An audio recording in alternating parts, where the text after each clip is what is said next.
Este es un podcast presentado por Bendito Nopal y por Cultura Mezcal, producido por Expresión Inversa. Bienvenidos a un nuevo episodio de Un Mexicano en España. Hoy, para los amantes del vino, cruzaremos el Atlántico sin movernos de nuestros asientos, con un viaje fascinante que une la pasión vinícola de dos mundos, la vibrante Argentina y la auténtica Galicia. Tenemos el placer de sumergirnos en el universo de la reconocida bodega Mauricio Lorca, una de las joyas viniculturales de Argentina y la Ribera Sacra. Y para guiarnos en este apasionante recorrido, contamos con un invitado de lujo, un verdadero experto y apasionado que nos desvelará los secretos y las maravillas. Damos la bienvenida a Sebastián Timarchi.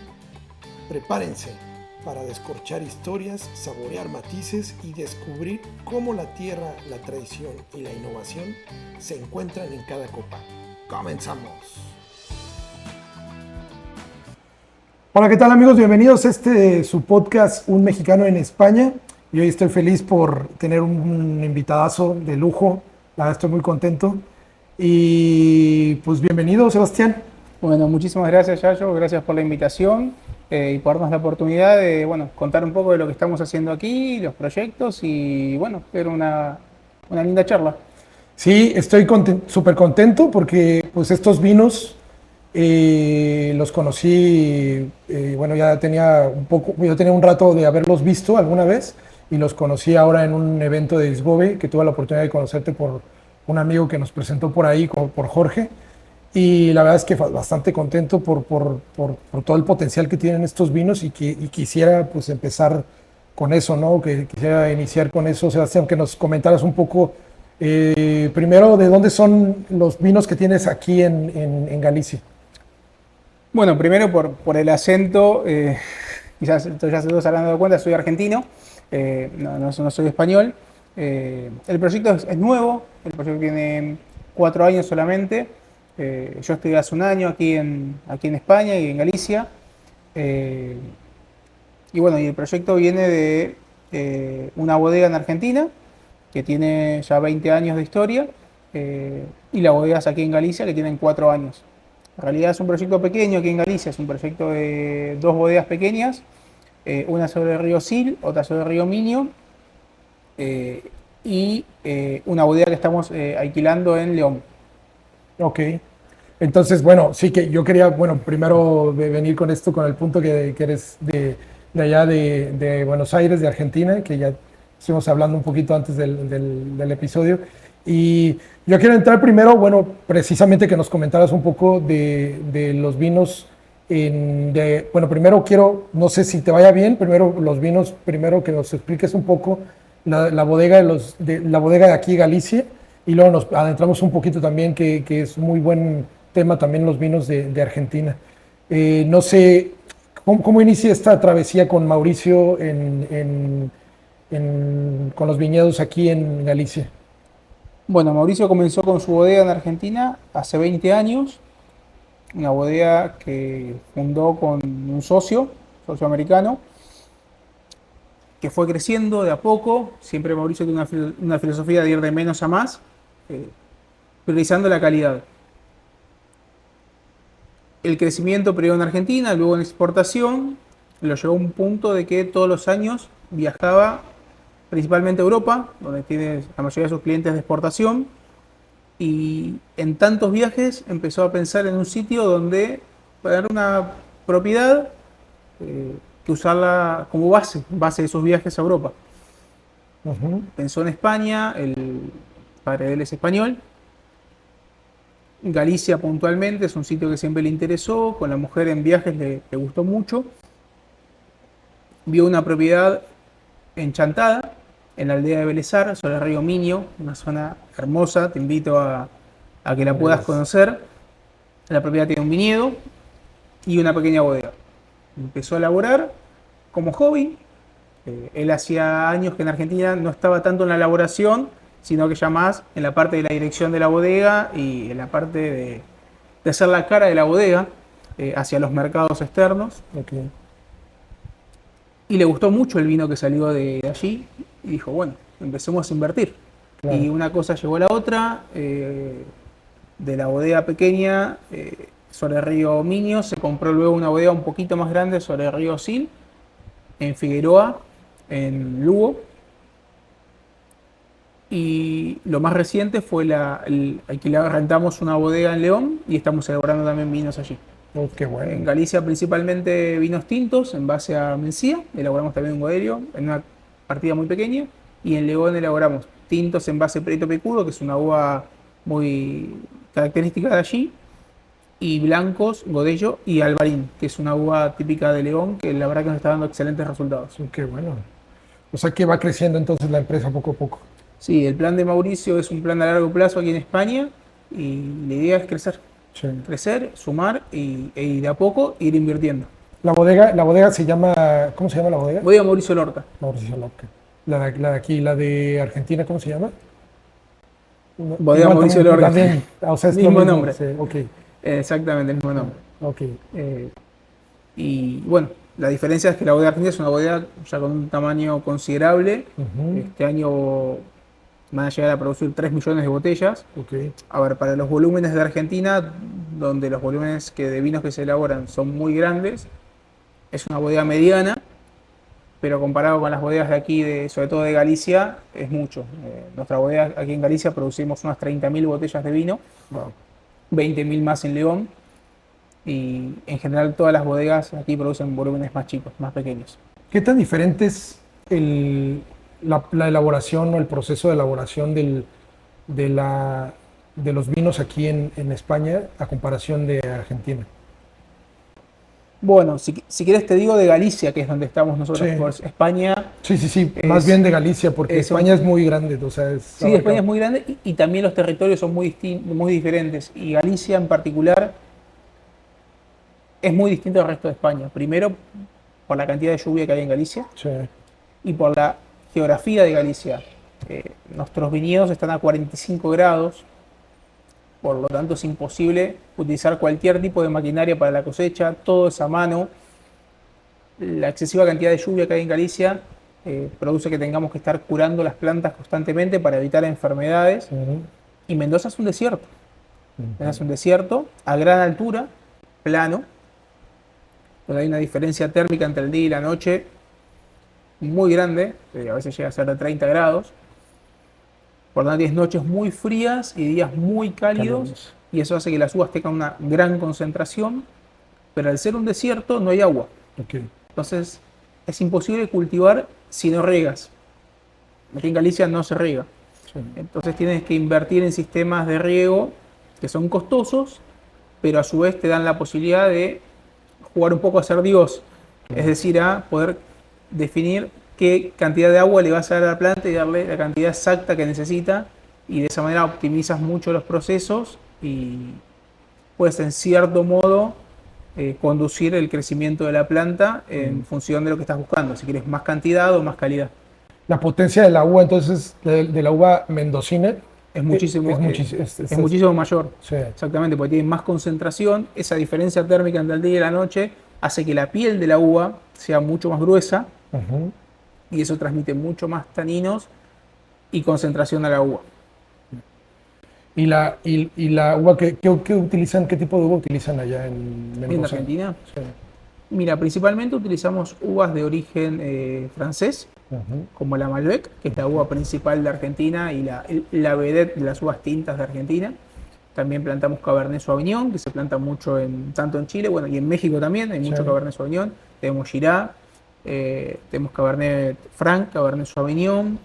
El Cabernet Franc es más seco, es una uva más sequita, es una uva... Exactamente, el Cabernet Sauvignon es un poquito más piracínico, más verde que el Cabernet Franc es un poquito más piracínico, más verde que el Cabernet Sauvignon, que tiene un poquito más de pimiento rojo. Ok, Y luego las uvas blancas, Sauvignon Blanc, Chardonnay, Torrontés, que es una uva autóctona de Argentina, es la única uva que realmente es originaria de Argentina. Bueno, y otras más como Viognier, hay algo de Albariño, que es característico de aquí, pero es muy, muy diferente al Albariño de Galicia. ah, mira, no sabía eso. Sí, sí, sí. Bueno, Y también se hacen vino blanco también, entonces sí, Sí, el albariño, sí, sí. la uva de albariño es totalmente de vino blanco, ¿verdad? exactamente, exactamente. Tú sabes que con los vinos, con las uvas blancas solo puedes elaborar vino blanco, pero con las uvas tintas también puedes elaborar vino blanco. Tú puedes Mira, tener un vino blanco de Cabernet Sauvignon, por ejemplo. claro. Solo tienes que tener cuidado a la hora de fermentar, de sacar la piel Sí. para que no transmita color y puedes elaborar un vino blanco de Malbec o un vino blanco de Cabernet Sauvignon. Claro, es como ahora está mucho de moda lo de los tequilas cristalinos, no sé si has escuchado. Que He probado. el tequila cristalino tiene, para que quede blanco, es un tequila añejo, entonces le ponen un filtro de carbono para que se ponga blanco. Y bueno, pues, o sea, no es similar, pero bueno, ahora que estás mencionando que este tipo de uva puede ser también y para vino blanco también y para vino tinto también es interesante, ¿no? También. Bueno, ya que sacaste el tema del tequila y un poco también el mezcal, creo que hay cierta relación entre el mundo del vino y el mundo del tequila y el mundo del mezcal. Sí, Eh, Creo que son productos que tienen sabores primarios, secundarios, terciarios, retrogustos, sí, son muy complejos sí, sí, sí. y interesantes. Sí, sí, no, no, definitivamente el mezcal es un mundo, sobre todo el mezcal, también el tequila, porque luego los tequileros se enfadan si hablas un poco, no mal, sino que un poco más a favor de lo que es el mezcal, ¿no? Pero sí, definitivamente yo hilo mucho el vino por el tema de los sabores, ¿no? Con el mezcal. Siempre trato de ver qué tanto puede un mezcal, qué tanto te puede saber de una mismo agave, qué tanto te puede saber a un mezcal de un mismo agave de otra zona, ¿no? Igual te puede pasar también, ya hablaste, ¿no? Del tema del Malbec, ¿no? O sea que esta uva es una uva francesa que a lo mejor hasta en Francia te sabe diferente que un vino totalmente argentino, ¿no? Los procesos son Sabe, diferentes. Y todo. sabe completamente diferente. Hemos probado Malbecs de Francia y es otro vino. Sí, O sea, la uva se llama de la misma forma, pero el vino es completamente diferente. Y ahí influye el clima, el suelo y un poco también la forma de trabajarlo. sí. Aunque el mayor factor determinante es el clima y el suelo. Hay un proceso de creativo dentro de lo que es la elaboración del vino. Sí, definitivamente. A ver, cuando elaboras vino, no deja de ser un proceso industrial, Ajá. químico, pero luego está la mano del enólogo, sobre todo a la hora de establecer los cortes. Los cortes es la mezcla de, bueno, tengo esta barrica, y bueno, voy a mezclar un porcentaje de esta con esta en busca de el equilibrio. Ajá. Siempre se trata de buscar los equilibrios. Esta barriga tiene más acidez, esta barriga tiene más concentración, esta barriga la coseché en verde, como se llama, un poco antes en el tiempo, esta más madura, entonces la uva si quieres es un poco más dulce. Entonces vas buscando el equilibrio para hacer el vino perfecto, por Sí. decirlo de alguna forma. ¿Y cómo puede ser el vino perfecto? O sea, pues ya eso depende de cada persona, ¿no? Exactamente. Y también, también depende de lo que estés buscando. La realidad es que el vino perfecto dentro de una línea de vinos económico va a ser Claro. un vino Sí. rico, con fruta Sin tanto y potencia de sin alcohol, me tanto imagino. potencia de alcohol, que no tenga defectos. Y el vino perfecto dentro de un vino de alta gama, bueno, va a ser un vino súper complejo, que tomes una copa y te recuerde algo, y tomes la siguiente copa y te recuerde otra cosa, Claro. y en el momento que ingresa a la boca te recuerda algo, y luego a medida que va pasando te va recordando otras cosas, y al final te queda un gusto que te recuerda a otra, y bueno, Claro. es en base a lo que estés buscando. Sí. Sí, yo creo que también aquí en España, ya lo estábamos hablando hace un momento, lo que me gusta es eso, ¿no? De que a comparación de México, que en México hay muy buenos vinos ahora que fui, me tomé un par de vinos ahí, me parecen extraordinarios, pero se elevan un poco de precio económico.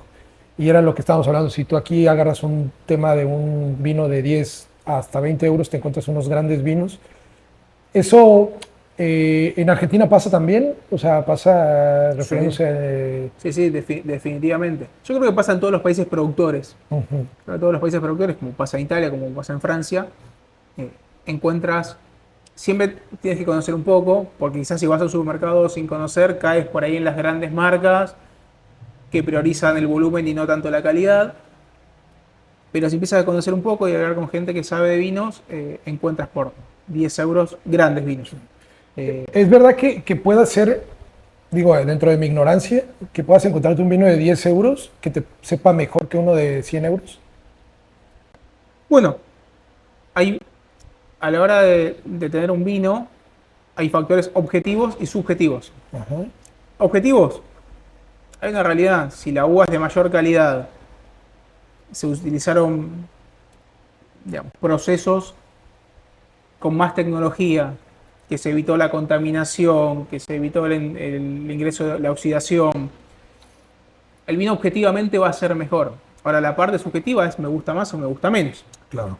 Y bueno, y ahí entra en ese juego. Yo te diría que si vas entre un vino de 50 y de 100 euros, sí, te puede gustar más uno que el otro. Ahora por ahí entre vinos más económicos y vinos de media gama, y ahí es más objetivo, porque Sí. realmente hay otra calidad de uva, otra calidad de barrica, y bueno, Claro. y Ahí está más cabrón, ¿no? Ya. es Sí, más difícil. sí, sí, sí. Y también, es verdad que también, si tú abres una botella de vino de 10 euros y tiene este sabor más concentrado de alcohol, lo comento también por el tema de los vinos mexicanos, ¿no? O sea, tú te encuentras un vino de 200 pesos mexicanos que son 10 euros y que en un momento dado lo abres y tiene esta potencia de sabor a alcohol más que a otra cosa y que tienes que esperar a que respire el vino para que puedas tomarlo o hacer la función de De oxigenar licuadora, el vino. ¿no? De licuadora o de oxigenar, ¿no? El Sí. vino para que te encuentres los sabores de la uva. Sí. ¿Cuándo es cuando tienes la apertura de decir, bueno, pues ya no, digo, en los casos de los vinos, estos vinos que, no sé, que aquí serían como los vinos de 1 euro o 2 euros, ¿no? Más o menos. Claro. ¿No? Pero, ¿qué es lo que sucede cuando te encuentras este tipo de vinos y tú quieres tenerlos y saber que puede potenciar ese sabor, pero que no tiene ese sabor que tú sabes que lo puedes tener, que lo puede tener el vino? No sé si me expliqué. Bueno, primero hay que hacer como una diferenciación entre el perfil de vinos. Tú tienes vinos jóvenes, si quieres hablando un poco de los vinos que he Ajá. traído, Sí, claro. que no tienen presencia de barrica, que resaltan la fruta. Esos son vinos que tú los sirves en la copa y lo puedes beber directamente y ya va a expresar su mayor potencial. Luego tienes vinos con crianza que tienen 12 meses, 18 meses, 24 y más algunos.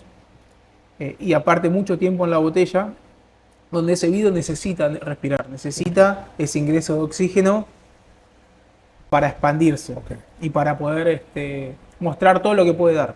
Si tú ese vino, estos vinos por ejemplo ya los he abierto hace media hora aproximadamente, ya están en su punto para beberse. Pero si ni bien los descorché, los sirves y quizás sientas que le falta algo. Necesitas darle ese tiempo para que respire y exprese todo su potencial. Entonces, o sea, generalmente en todos los vinos necesitas darle el tiempo. Bueno, me dices que no, pero sí, generalmente, ¿no? También en todos los vinos, ¿no? No en todos los vinos, No. de vuelta. O sea, Sí. los vinos que son jóvenes, que buscan resaltar la fruta, Sí. que no tienen crianzas prolongadas en roble, los puedes beber directamente. Ok, la crianza es que tenga un poquito más de tiempo, Exactamente, la crianza es a comparación del roble, ¿no? Que el roble es el primero, el primer paso. No. El primer El paso joven. en la elaboración del vino es la fermentación. Ujú. Es donde el jugo de uva pasa a través de, digamos, las levaduras, pasa a transformar el azúcar en alcohol. Ok. Ahí se pasa de ser un jugo a ser un vino. Eso se puede dar en distintos recipientes. Tanques de acero inoxidable, tanques de concreto, ahora, bueno, o en algunos casos se fermenta directamente en barricas. Ok. Ahora hay otros elementos como fudres, clavers de cerámica que nosotros utilizamos en la bodega, por ejemplo, o huevos de concreto que seguramente has escuchado hablar. Sí. Y el siguiente paso es la crianza, que es el proceso donde el vino se estabiliza y se termina de formar. Ok. Y esa crianza puede ser de vuelta en tanques de acero inoxidable para los vinos más económicos, o piletas de concreto, o en huevos o clavers para vinos que son de gamas superiores, pero buscan que no tenga influencia de la madera, o directamente en barricas de roble, donde se busca que el aporte que le da la madera al vino. Sí. Y luego de ahí, ¿cuántos meses dura el vino ahí para hacer crianza? Luego depende del formato de vino que quieras hacer. Ujú. Puede ser de 4 meses, 6 meses, un año y medio, 2 años, 3 años. Hay vinos que permanecen hasta en grandes toneles 10 años. Ok. Y luego lo pasas a la botella y luego hay un periodo de vuelta de microoxigenación en la botella Sí. y de estabilización donde el vino pasa 6 meses, un año, 2 años hasta que sale del mercado. Ya. Por tanto, es un proceso muy largo el Sí. de elaborar vino. Tú piensas que desde que, hablando de zonas nuevas, donde tú plantas una vid, pasan 4 o 5 años hasta que puedes hacer la primera cosecha y luego elaboras el vino, quizás en todo el proceso tienes 7 años, 8 años, 10 Claro. años. Sí. Wow. 10 años que tienes tu capital inmovilizado, botella, bueno, es un Sí. gran trabajo. Sí, Sobre sí, todo sí. si lo comparas con otros productos como la cerveza, donde la cosecha es en el año y Claro. en cuestión de días ya tienes el producto terminado. Sí, es igual que el mezcal también, dura de 7, el mezcal más joven puede ser hasta de 7 años y puedes encontrarte mezcales de hasta de 14 años. Pero ahí la diferencia es que el proceso es más rápido, Sí. pero la forma en la que lo cultivas, los años de sol, tienes la maduración de la planta es donde dura bastante. Y es lo complejo también mantener a la planta también en ese sentido, ¿no? Pero qué interesante saber que la gente tiene que entender esto, que llegar a un ejemplo de lo que tenemos en la mesa, en un restaurante o en tu casa o en el supermercado, y que lo vayas a agarrar y que tú veas que cueste, no sé, 20 euros, 30 euros, que sepas que tiene un valor, por eso es que cuesta eso, ¿no? Sí, y mucha gente quizás no lo entiende o no lo valora. Y no solo es el tiempo, también es el trabajo. Sí. Volviendo ahora a la Ribera Sacra, donde producimos, imagínate que las plantas están a 45 grados. Es una pendiente importante. Todo a mano. La cosecha es, bueno, como muestra la etiqueta, es un hombre con el canasto, con las uvas a mano, no con un tractor. Ahora, entonces, hay un gran trabajo y tiene un costo. Sí. Bueno, vamos a probar el primer vinito Vale. para que vayamos diciendo las notas de cata y que me vayas comentando un poco de cada vinito. ¿Y ¿cuál es? ¿Cuál es el que estamos? Este es nuestro Viña Peón, nuestro vino de entrada. Este es un vino que no tiene paso por barrica. Ujú, lo vamos Es a un poner vino aquí bueno, que resalta la fruta. Es un Mencía 100%. Ajá. Es una uva muy típica de la Ribera Sacra y de Galicia. Ok, Como uva tinta es la más importante aquí. Y nosotros la asociamos mucho con el Pinot Noir, ok. como una uva quizás más conocida para los mexicanos y para los argentinos. Claro que es una uva, Es más suave, ¿no? Es una sí, uva suave. es una uva más suave, más delicada, con una muy buena acidez. Y la realidad es que da unos vinos muy ricos. Quiero que lo pruebes. Sí, te iba a preguntar eso. Al inicio, cuando vas a cuando te lo sirves, lo hueles, Bueno, ¿cuáles son ¿tú tienes algún ritual para tomar el vino? O cuando algo pruebo así? un vino por primera vez, sí. Generalmente me lo sirvo, lo huelo, lo oxigeno un poco, Ujú, lo vuelvo a oler, luego lo pruebo y generalmente lo pruebo de vuelta. ok. Y luego, pues este está, ya, bueno, este ya me lo habías dado a probar alguna vez. Sí. Y este es el que vamos a tener también aquí en Bendito Nopal, Sí. por toda la gente que también se anima y ahorita lo vamos a explicar un poquito más. Bueno, nos lo vas a explicar un poquito más. Yo lo que siento, pues es el sabor súper fresco, afrutado y pues no tiene nada, o sea, no se le siente alcohol en el retrogusto ni nada, al contrario, pasa muy bien. Y lo adecuó muy bien también para probarlo con unos tacos también. Sí, sí, sí. Creo que este vino, si hablamos de tacos, al ser un vino joven con fruta, creo que va muy bien con los tacos más con menos concentración, como un taquito al pastor, por ejemplo. Una cochinita puede ser, o un taco de pollo. Quizás para un taco a ranchera, digamos, lo usaría para estos vinos, que tengan un poquito más de grasa. Pero este vino va muy bien con los tacos más frescos. Sí. Este también se puede tomar también, al ser tan afrutado ahorita que empezamos el verano, Un poco más fresco. lo puedes probar un poquito más fresco. Más o menos, ¿a qué temperatura recomiendas tú tomar? Mira, los vinos tintos en general se llama 18 grados. Yo creo que este lo tomaría un poquito más fresco. Lo tomaría en torno a los 15, sí, 16 o 15 incluso. Y si lo sientes un poco más frío, no es un problema porque lo dejas un tiempo en la copa y ya enseguida va a tomar temperatura ambiente y va a estar bien. Sí, Este vino incluso lo traje un poco fresco sí, sí. y ahora ya está a temperatura ambiente. Sí, te invita también ya quitando un poco los tacos, que es lo más recomendable que les pueda decir yo ahorita y que No, Sebastián con nos unos puede nachos decir. creo que también iría excelente, ¿eh? Con los nachitos también, la verdad. Sí. Sí, esto me recuerda mucho, es esto, o sea, el hecho de que tampoco te vas a, que lo catas muy bien dentro de tu paladar y entras súper bien a tu cuerpo, ¿no? O sea, es bastante fresco, como lo trajiste ahorita, está Es la idea. genial, ¿no? La idea de estos vinos es que tú te puedas beber la botella entera. Sí. Sea un vino rico, fácil de beber. Y son vinos también mucho de tardeo. Ahora que viene el verano, bueno, se ve muy fácil. Sí. Sí, no, está bastante bien, me gusta bastante. A ver qué otro vino nos trajiste para... Vale. Luego seguimos con, digamos, el hermano mayor de este vino, Ajá. que es el Viña Peón Crianza. Para todos los que nos están escuchando en Spotify, los invitamos a que se suscriban al canal de YouTube y que nos vean en YouTube también para que vean los vinos y lo que estamos haciendo con los vinos, ¿no? Vamos a ver. Sí, Ya es el reserva, ¿no? Me sí, dices. sí, hay crianza, sí, exactamente. Crianza. Aquí tienes unos 9 meses en barrica de roble, de primer uso. Cuando lo veas vas a sentir la diferencia y la presencia de la barrica. Ambos son 2022, o sea, son del mismo año. Es el mismo viñedo, Ujú. pero el vino es considerablemente distinto. Bueno, voy a aplicar lo que me dijiste primero, olerlo. Vamos a oler. Tiene a nivel... Mira, puedes hacer la comparación, todavía Sí, tienes. sí, sí, sí. Sí, a nivel olfativo, Sí, yo creo que es más potente ¿no? sí, hay más concentración. Se nota la madera en no sé o sea, Sí, sí.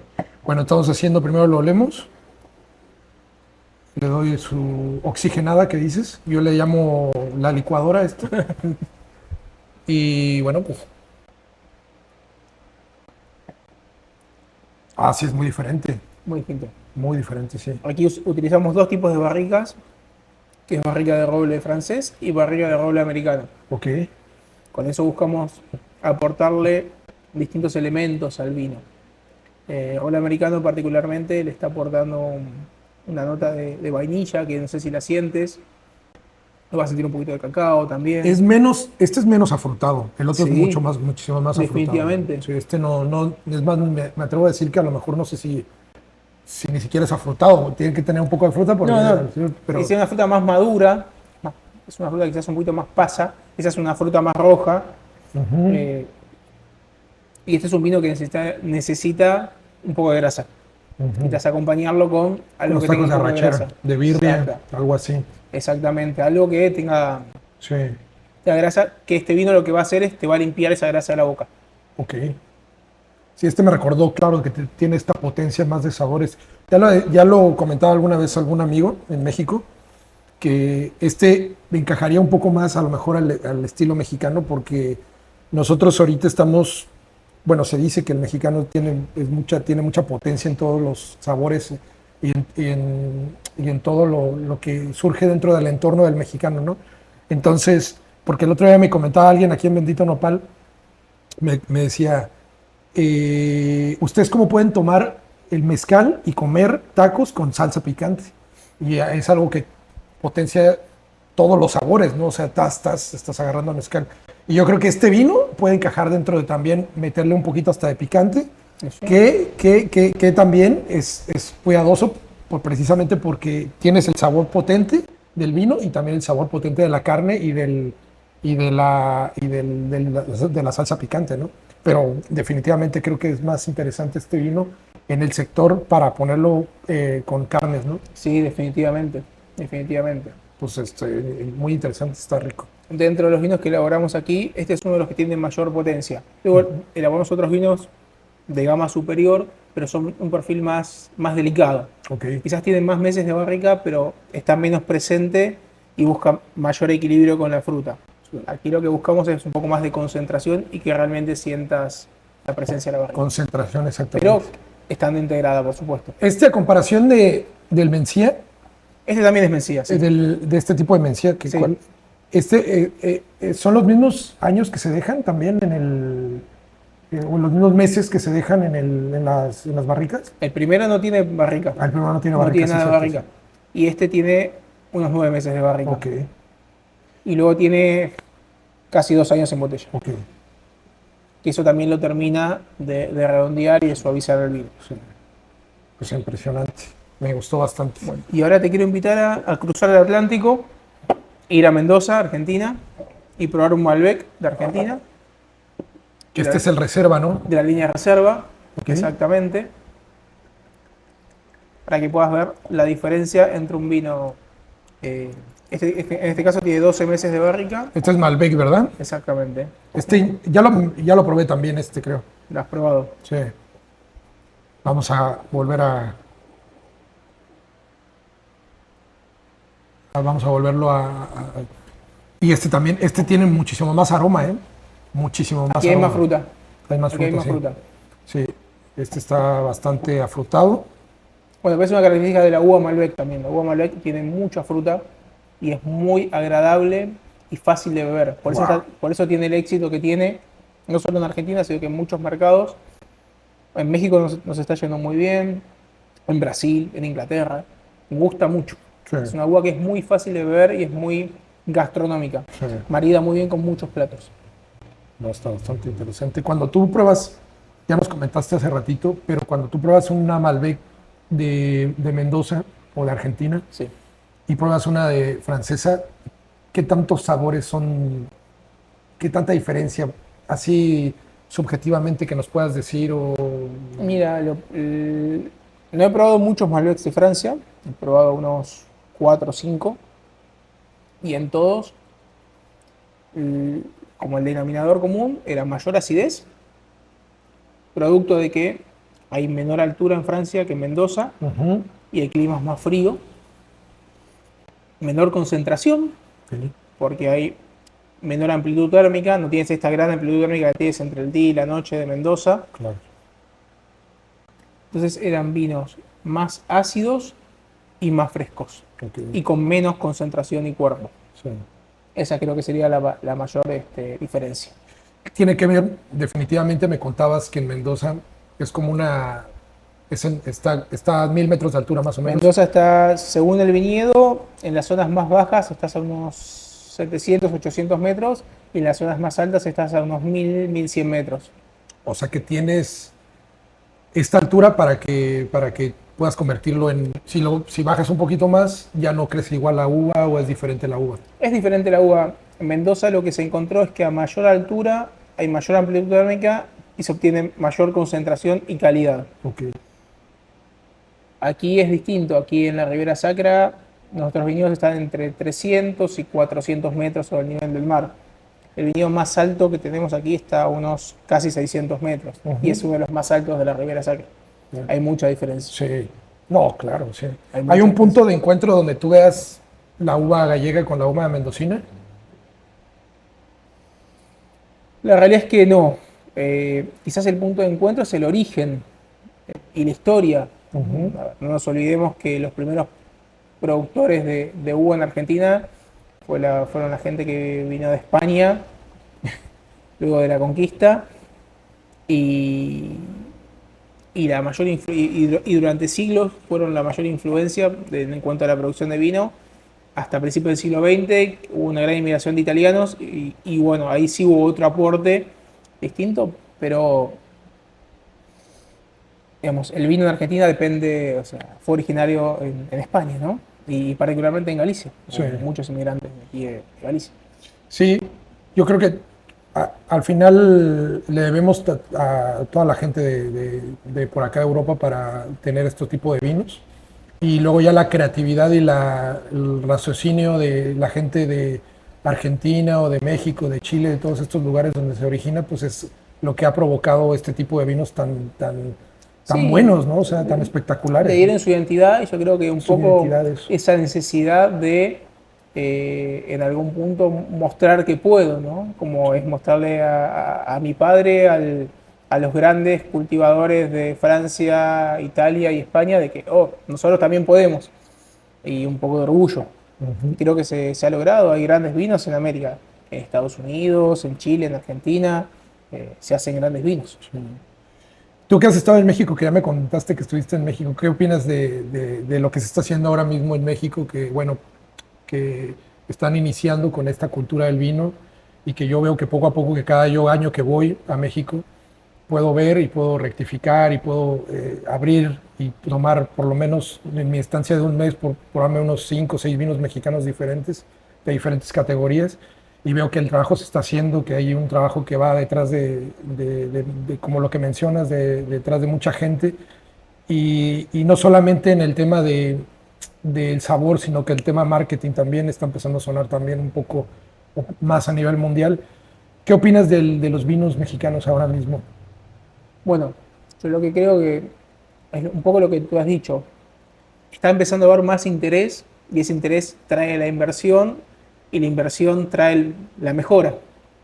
Entonces, creo que México está en una etapa de, si bien tiene muchos años de historia produciendo vino, no tiene tantos años de historia produciendo vinos de alta calidad. Sí, Creo que año tras año va a ir mejorando y luego habrá que ver cuál es el tope de claro. calidad de los vinos mexicanos. Hay una cuestión de precio, que sé que son costosos para el público general de México, y eso también limita un poco el crecimiento. Entonces, eh, pero sinceramente creo que van a mejorar mucho. Sí, hay una apertura enorme porque eso, el mestizaje también que hizo que México fuera el país que es ahora, es esto, ¿no? La atracción, así como en Argentina, la atracción de todo lo que hay detrás, de historia detrás del vino, hizo que ahora mismo se interesaran también muchísimo más en todo el toque del vino. Y sobre todo, detrás de lo que hay, aparte del sabor y de los aromas y de todo lo que hay, pues un nivel de marketing también impresionante, ¿no? Sí, no solo el vino, es también lo que se genera alrededor del vino, la gastronomía, el turismo. El turismo El también, sí. turismo enológico es muy fuerte en Argentina, aquí en España y también en México, en todo el mundo. Tú cuando te dicen, tú que estás metido en el mundo de los vinos, te dicen, bueno, tengo un vino, bueno, vendemos un vino. Siempre la pregunta es, desde Mendoza, ¿verdad? O sea, No, yo soy de Buenos Aires. no, pero el vino. O Ah, sea, cuando ok. te dicen, es de Mendoza el vino, Sí, ¿no? Porque siempre que yo les digo a un argentino, sí. ¿de dónde te gusta más el vino? Pues de Mendoza, ¿no? De Mendoza, o sea, es ya la característica principal. ¿En qué otro lugar se hace vino en Argentina? Bueno, es cierto que en Mendoza se produce más o menos el 80% del vino que se produce en Argentina, pero también se produce vino en el norte de Argentina, en Salta, Ujú. que es bien al norte de Argentina, también en Jujuy, que Jujuy es la provincia argentina que más al norte está, que limita con Bolivia, Ok. en la Patagonia, y recientemente se ha plantado y se está produciendo vino en la provincia de Buenos Aires, en la zona, Órale. sobre la costa, sobre el Océano Atlántico. Ok, ese vino probablemente puede ser muy parecido, como está a nivel del mar, puede ser más parecido a lo que estamos Sí, acostumbrados acá, ¿no? quizás sean los vinos más parecidos a lo que se puede encontrar aquí. Ahí se hace algo de albariño, se hace chardonnay, sauvignon blanc, pinot noir, las cepas que se llevan mejor con los climas más fríos y que no requieran tanta concentración y la altura de Mendoza. Claro. Pero sí son vinos integrales y se siente mucho la presencia marítima, se siente como un leve un retrogusto salino en el vino, es muy interesante. Sí. Que aquí también lo sientes en algunos albariños de la zona, por ejemplo, de Cambados, que Ujú. está sobre la río. Sí, y luego pues se te antoja con los mariscos, se te antoja luego tomarlo.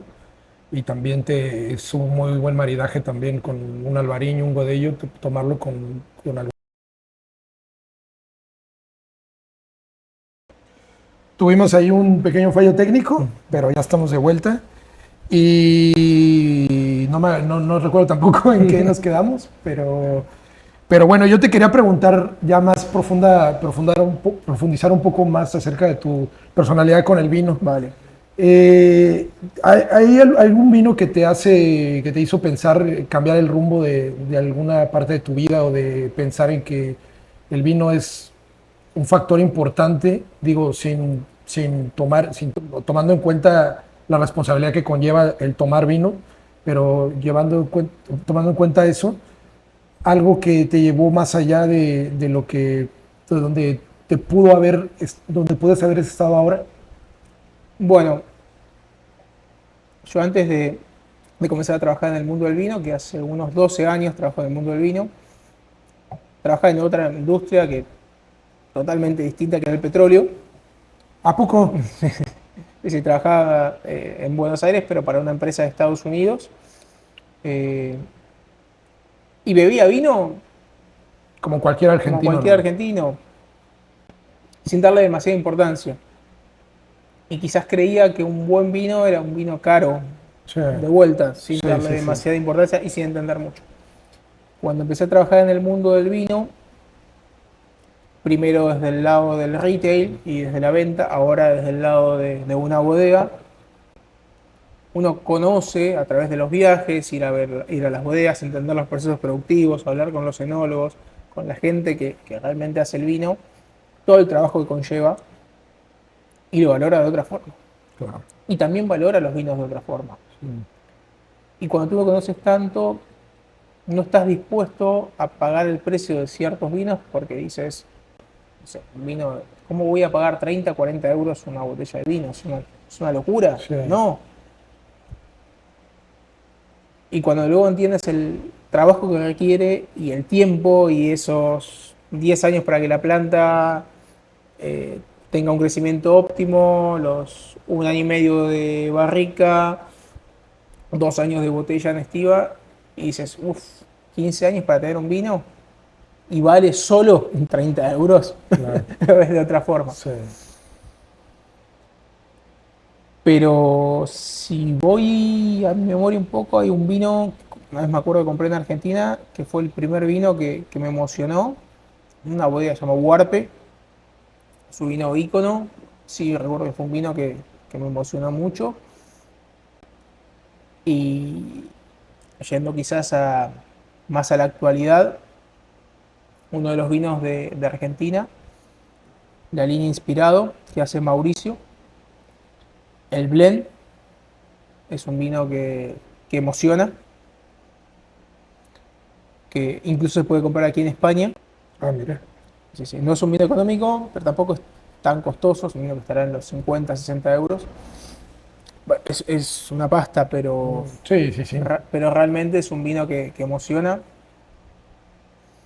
Y de los que elaboramos aquí en Galicia, la línea Camino Empedrado, que es la línea que le sigue a los Viña Peón. El Camino Empedrado Tinto es un vino que realmente vale la pena probar y creo que es un buen ejemplo de un rico vino elaborado aquí en Galicia. Sí. La verdad que es un vino que vale mucho la pena.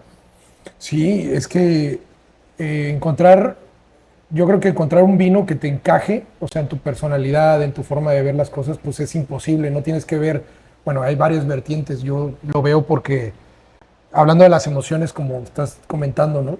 Que me encanta este tema porque al final tú te encuentras un vino que te da este tipo de sentimientos o de emociones diferentes y luego te encuentras otro que a lo mejor hasta lo puedes tomar tú solo, que puedes conllevarlo, y hay otros vinos que puedes tener en forma en conjunto para festines, para festejos, para eventos importantes, ¿no? Entonces, Creo que diste en el clavo. En realidad no va a ser un solo vino.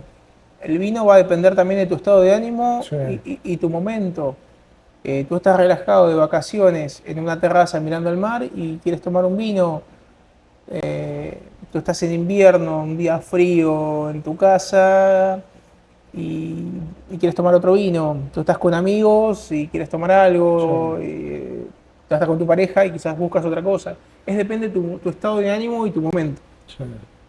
Sí, y es importante tenerlo en cuenta y sobre todo esta variedad y esta colección que tienen.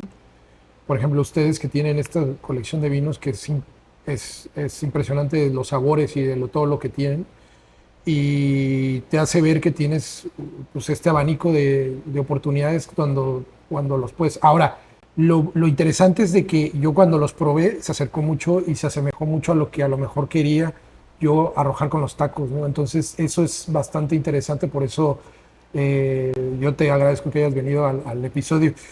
Te iba a preguntar, Sebastián, me gustó mucho la etiqueta, Sí. hablando ya un poco de marketing, un poco de etiquetado, ¿no? Eh, esta etiqueta, ¿sabes lo que representa la etiqueta? Bueno, lo comentaste hace Sí. unos momentos. ¿Nos lo puedes volver un poco a explicar para ponerlo en contexto y ponerlo en la mesa y directamente y decirlo, ¿no? Porque a mí me gustó mucho, me recuerda un vino, una marca de vinos de allá de un amigo Sí. que tiene precisamente unos viñedos allá en México, en Aguascalientes. Y se lo mandé y sí, efectivamente le mandé la etiqueta cuando la tomé cuando me diste a probar y la verdad es que bastante súper bien logrado, sobre todo cambiando la misma etiqueta y cambiando los colores, o sea te Sí. das cuenta que ya uno es un poquito de alta gama y otro es un poco Sí. más... Mi gama de entrada. Sí. ¿Nos puedes contar un poquito? Bueno, lo que representa es a un clásico vitivinicultor de la Ribera Sacra. Tú sabes, bueno, aquí en Galicia, en general la gente es mayor. Ujú.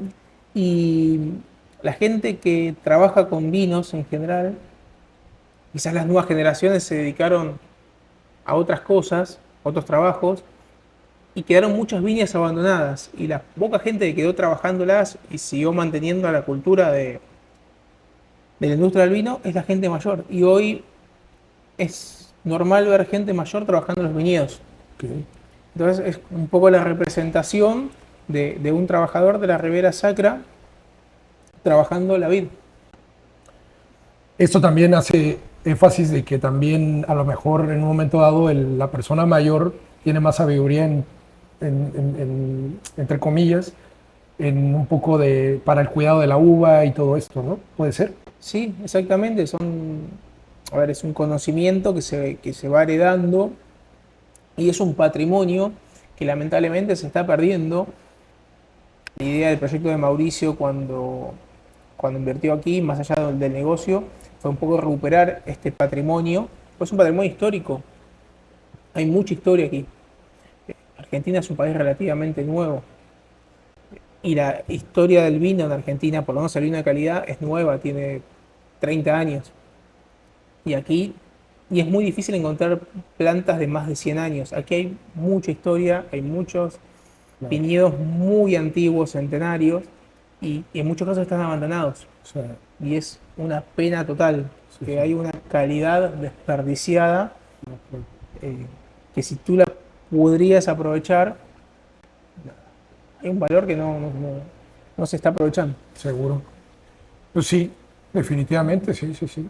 Sí, me encanta mucho la ilustración que le dan ¿Qué conjetura podríamos hacer de tener un vino argentino en un restaurante mexicano en España? Es una linda mezcla. Es una linda mezcla. Pero bueno, es parte del mundo globalizado que vivimos hoy en día. Es un poco de mis bisabuelos, emigraron de España a Argentina, pero ahora yo emigré de Argentina nuevamente a España. No sé el caso de tu familia, si fue un caso similar. Sí, sí, sí, más o menos. Y uno va trayendo consigo su cultura, su historia y un poco sus conocimientos. Entonces es el mundo el conocimiento que va de un sitio al otro y la experiencia y cada uno trata de aportar en el sitio nuevo donde va. Sí. Yo la ventaja que tengo ahorita es que voy a tener un vino gallego muy bueno, de Bendito Nopal, y un vino argentino demasiado bueno también. O sea, Bueno. tengo esta apertura de que la bodega de ustedes, de Mauricio, y de ustedes, la verdad es que tengo esta fortuna, ¿no? Entonces vamos a tener esta apertura para la gente que conozca. A mí me gusta, definitivamente me enamoré desde que vine yo a vivir a Galicia hace poco más de 9 años, me enamoré del vino gallego. Y yo creo que o sea, soy amante del vino gallego, ¿no? Pero ya después de tomar y así como mencionas, de globalizar todo esto, pues sí, siempre ando tratando de ver vinos chilenos, argentinos, australianos, sudafricanos y demás, ¿no? Sobre todo también mexicanos, ¿no? Yo te quería hacer otra pregunta. Después del vino gallego, en España, ¿qué otro vino te gusta? ¿De qué región te gusta? ¿O de qué uva te gusta? Uf. Mira, he tenido la suerte de participar en ferias de vinos en Madrid, en Barcelona, y he probado bastante, no, no creo que mucho, porque No, es que el es... mundo del vino aquí Sí, es sí, impresionante, sí. hay una gran variedad, pero me han gustado mucho vinos del Priorat, Ok. de Jumilla, y bueno, y luego he probado también muy buenos vinos de zonas más clásicas como Rioja, Ribera del Duero, que sumamente interesantes. Sí. Pues sí. Es que en realidad en todas partes te encuentras vino aquí en En España. Cataluña, en Sí, Canarias, he probado vinos de Canarias muy buenos sí, y bueno, creo que se puede hacer cosas buenas en todos los sitios. sí. Sí, yo pues, definitivamente, ¿no? O sea, yo también en regiones donde pensé pues que ibas a encontrarte un vino también muy parecido al gallego bueno Mm. y de repente te encuentras vinos también súper fuera de serie en Cataluña, ahí en donde están haciendo su otro vino en León, me dices, ¿no? Sí. También. En León hay muy buen vino también, o sea, Sí, quizás el clima de León es más parecido a Argentina, porque también es muy seco, y es frío muy también. desértico, tienes una gran amplitud térmica, quizás es muy parecido a Argentina, o es lo más parecido a Argentina. Tienes mayor altitud. Creo que Galicia es único, no sé si hay otra región en España similar a Galicia para elaborar vino. En Argentina también se toma el vino como aquí, o sea, culturalmente en las tardes ves a la gente tomando su vino en las terrazas y todo eso. Sí, la única diferencia es que en Argentina el consumo, hay mucho más consumo puertas adentro. Ok. En Argentina somos muy de invitar a nuestros amigos a nuestras casas. Ah, ya. Creo que aquí el consumo es mucho de con tus amigos ir a una Sí, terraza y en Argentina es, no, ven a mi casa, hacemos un asado, tomamos vino claro. y, y después el Fernet, que es otra bebida Sí. muy... ¿La cerveza la dejan como tercera opción o como segunda opción después del vino? Yo creo que varía un poco de la persona. Hay Mm. consumo de cerveza y hay consumo de vino y creo que hoy están bastante igualados. Pero para los asados sí se van totalmente con el vino, ¿no? Sí, quizás comienzan con cerveza y luego pasan al vino. Ok. Quizás la cerveza, el asado es un ritual en Argentina Sí, que puede llegar a durar 3 4 horas, 5 horas, claro. donde se comienza quizás con cerveza y con algún queso, un jamón, Ujú. luego el asado, luego la sobremesa Y ya con el asado viene el vino, ¿no? sí, con el asado Ok. definitivamente viene el vino y un poco con la sobremesa también. Qué increíble. Y también hay, me imagino, pequeños comerciantes también como aquí en los furanchos y todo esto, me imagino que también hay. Sí, sí, sí, Donde definitivamente. también hay buenos vinos de precios muy accesibles, ¿no? Sí, bueno, la variedad de precios es muy alta, de vuelta. Tienes vinos de menos de 1 euro Sí, hasta vinos de 200 euros claro. o más. ¿Qué tanto es el choque con el vino chileno también? Porque están Bueno, ahí de vecinos, se llevan ahí más sí, o menos, entonces también... pero hay una realidad es que Argentina, bueno, es bien sabido que Argentina ha tenido en los últimos años muchos problemas económicos y muchas restricciones a las importaciones. Por lo tanto, es muy difícil encontrar en Argentina un vino que no sea de Argentina, Ok. salvo los champans, que, bueno, obviamente las grandes marcas de champán están en Argentina, pero vinos tranquilos, tanto italianos, españoles, franceses, es muy difícil conseguir, Poco el vino. y chilenos también. Sí. Entonces, la mayor competencia entre Chile y Argentina son por los mercados de exportación, Oh, más que por el consumo interno. ok, mira qué interesante eso. Que es una lástima porque a veces uno quiere probar en Argentina vinos de otro sitio y es muy difícil de conseguir. Pues mira Ahora, que, perdón por interrumpirte, sí. pero que eso sí tenemos mucha suerte en México. Bueno, Fíjate México es mucho más abierto. sí, que tenemos vinos de todos lados, que ahora te mencionaba que había un pasillo, ahora que fui, en los supermercados ya veías vinos, un pasillo de puros vinos mexicanos, y por ahí te encontrabas medio pasillo de argentinos, ¿eh? Y luego ya 2 pasillos de españoles, porque eso sí. Bueno, nosotros ahora estamos muy felices que hemos enviado este año un contenedor de 40 pies, o sea, un contenedor de los grandes, Ajá. de vino de Galicia, Argentina, y está teniendo muy buena aceptación y mucho éxito. Pues es que este vino también, aparte también la accesibilidad que tienen de esto, ¿no? De países también hermanos y de países que tienen Bueno, hay mucha tradición. mucha tradición. Creo que el prototipo hoy en día de argentino es 50% italiano, 50% español, Sí. en cuanto a su ascendencia. Claro. Entonces, hay interés. Y imagino que en Estados Unidos también ha de haber bastante vino argentino también, me imagino la exportación que se va a dar de allá también, ¿no? Sí, sí, sí. La bodega exporta a Estados Unidos, principalmente la bodega argentina. De aquí de España todavía no estamos exportando, pero también, bueno, el principal mercado de Argentina es Brasil. La Mira, realidad es que Brasil es un mercado muy grande claro. y Y está pegado ahí. y hay mucha afinidad comercial también entre Brasil y Argentina. Sí, es como nosotros con Estados Unidos también. Bueno, ahorita con el tema de Donald Trump es diferente, ¿no? Pero siempre hay tratados ahí que están pegados, al estar países ahí pegados. Entonces, yo no sabía que era Brasil, o sea, los brasileños entonces consumen mucho vino argentino. Consume Entonces, mucho vino argentino. mire. O sea, si bien en general la bebida alcohólica que consume Brasil es la cerveza, Ajá. pero son muchos habitantes. Entonces el porcentaje Sí, de brasileños claro. que consume vino ya es muy grande. Sí, sí, sí, sí, sí. Sí, no, pues es que está interesante eso. Yo no sabía cuál era el. Y yo no sé de España quién sea el país que más le exporte vino, pero no me atrevería a pensar que, o sea, que fuera Estados Unidos y México, ¿eh? No sé. Probablemente sean 2 de los mercados más importantes, Sí. seguramente. Sí, sí, sí, porque Argentina ya, o sea, yo pensaba que Argentina había también muchos vinos españoles, No. pero ya mira ahora que me comentas, qué, No, no, no. qué grandioso esto. Definitivamente. Pues bueno, pues no sé si quieras agregar algo más, Sebastián, porque ya nos fuimos un poquito más de la hora y se nos fue muy rápido. Yo me gustaría seguir preguntándote un par de cosas, pero bueno, el tiempo es así. Aparte, podemos dejar este episodio para una segunda edición, a lo mejor con Mauricio, que venga Mauricio y que nos hable un poco, que vengan, a lo mejor podemos hacer otro episodio donde podemos estar maridando un poco más con unos taquitos y todo esto y sería fenomenal, ¿no? Sí, o nos gustaría invitarte también a la bodega, si quieres Sí. ir a la Ribera Sacra y hacemos algo allí en los viñedos. Eso sería fenomenal, hacer un es documental ahí me encantaría y eso sí, eso sí les voy a tomar la palabra porque yo creo que son productos que yo siempre se lo comentaba yo a Gaby cuando ahora mi pareja, que ahora que venía a hacer el podcast contigo, que soy muy meticuloso ya también para escoger los productos que se van a servir en mi local, ¿no? Entonces, este producto para mí es una gozada, es un producto que tiene que estar sí o sí